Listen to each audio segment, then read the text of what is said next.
Welcome to another maintenance video from Broadribb Cycles. Today I'm going to be focusing on the rear derailleur, otherwise known as the rear mech. I'm going to be talking through initial setup, on-the-fly adjustments, and then any fault recognition. So the rear derailleur we're working on today is the 105 R7000 rear derailleur. So as you can see, it's already fitted to the bike, but we're going to go through the initial setup by setting up the stop screws, the high and low. On this particular derailleur, we have the two stop screws located here. And we're going to first set up the high stop screw. The high stop screw's function is to stop the chain falling off the smallest sprocket into the frame. And we do that by adjusting the screw here. Unwinding it will allow the mech to travel towards the frame, and winding it in will push it towards the wheel.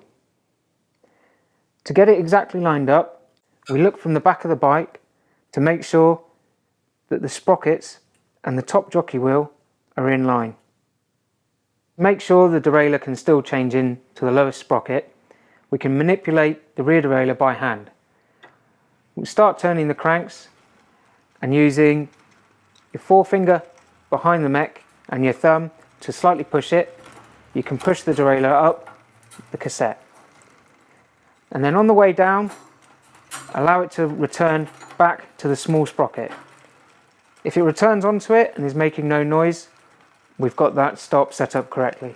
Our next step is to set up the low stop screw or the low limit screw. Still with the cable disconnected, we'll use our finger and thumb to push the derailleur up until the largest sprocket. At this point, we want to make sure that, again, the pulley wheels line up with the top sprocket. If the top stop is too loose, the chain will go into the wheel. If it's too tight, you'll find it won't go into the top sprocket at all. And I'll make an example of this now.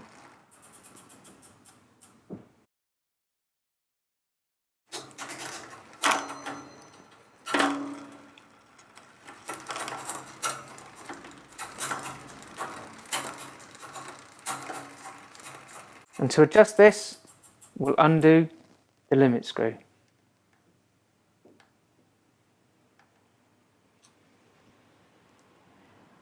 And retest.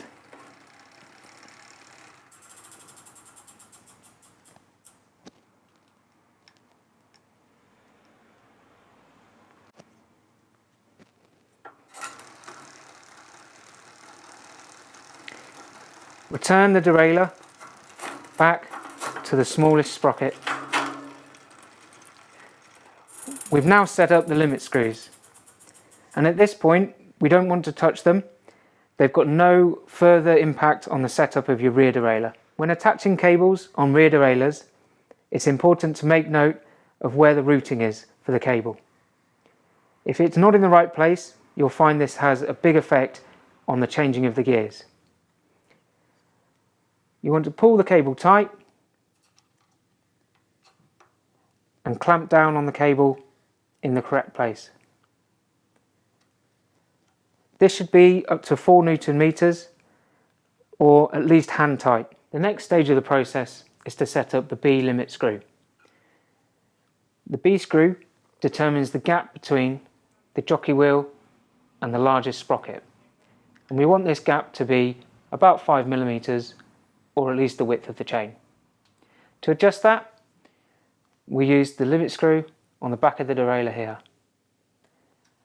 Undoing the limit screw brings the derailleur closer to the cassette. Screwing it in does the opposite and pushes it away.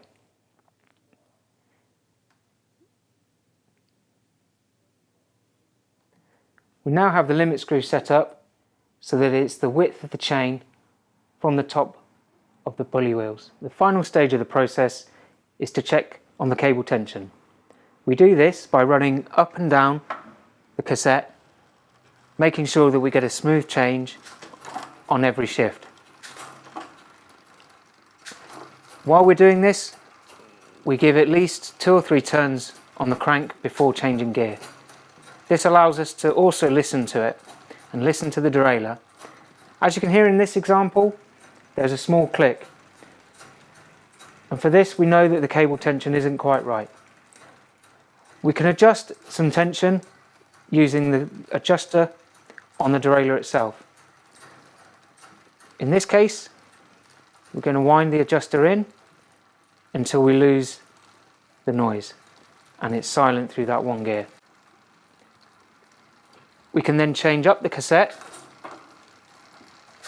making sure all the shifts are smooth and taking note of how it changes into the larger sprocket.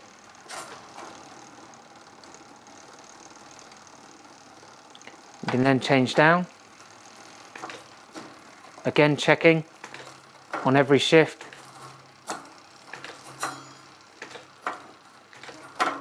Is smooth,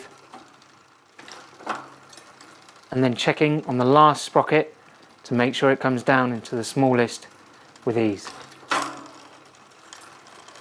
If your bike has 2 sprockets at the front or 2 gears at the front, then make sure that the shifting works in both of them, and equally you have no noise in any of the gears.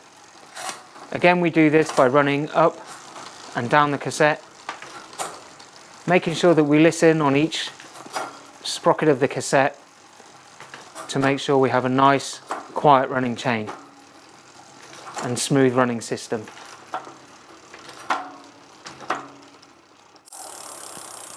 I hope this video has been useful, but if you have any more issues or queries, then pop down and see us. Or you can contact us on our Facebook page. Don't forget, as always, like, comment and subscribe. Cheers then, bye!